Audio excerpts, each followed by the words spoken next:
Solomon's wisdom. God gave Solomon wisdom and very great insight, and a breadth of understanding as measureless as the sand on the seashore. Solomon's wisdom was greater than the wisdom of all the people of the East, and greater than all the wisdom of Egypt. He was wiser than anyone else, including Ethan the Ezrahite, wiser than Heman,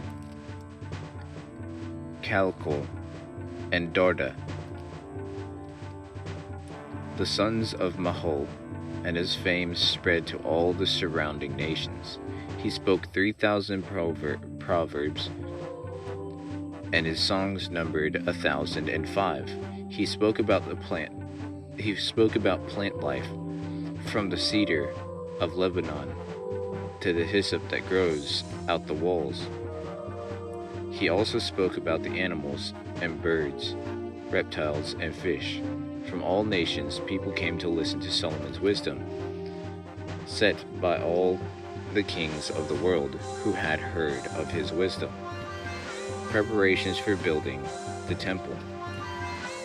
When Hiram, king of Tyre, heard that Solomon had been anointed king to succeed his father David, he sent his envoys to Solomon because he had always been on friendly terms with David. Solomon sent back this message to Hiram. You know that because of the wars waged against my father David from all sides, he could not build a temple for the name of the Lord his God until the Lord put his enemies under his feet. But now the Lord my God has given me rest on every side, and there is no adversary or disaster. I intend therefore to build a temple for the name of the Lord my God, as the Lord my father David, he said,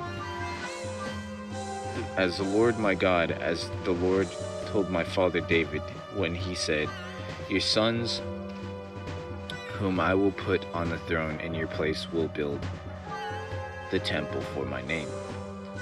So give orders that cedars of Lebanon be cut for me. My men will work with yours, and I will pay for you. I'll pay you for your men. I will pay you for your men whatever wages you set. You know that we have no one skilled in the felling timber as the Sidonians. When Hiram heard Solomon's message, he was greatly pleased and said, Praised be to the Lord today, for he has given David a wise son to rule over this great nation. So Hiram sent a word to Solomon. I have received the message you sent me and will do all that you want in providing the cedar and juniper logs. My men will haul them down from Lebanon to the Mediterranean Sea, and I will not float them as rafts by sea to the place you specify. There I will separate them, and you can take them away. And you are to grant my wish by providing food for my royal household.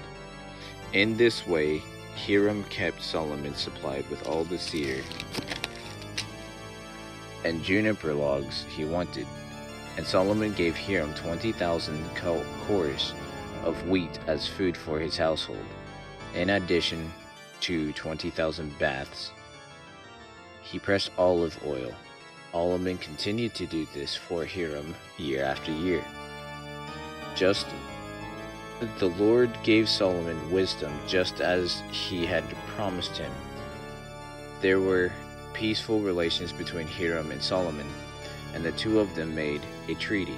King Solomon conscripted laborers from all Israel, 30,000 men, he sent them off to Lebanon in shifts of 10,000 a month, that they spent 1 month in Lebanon and 2 months at home. Adoniram was in charge of the forced labor.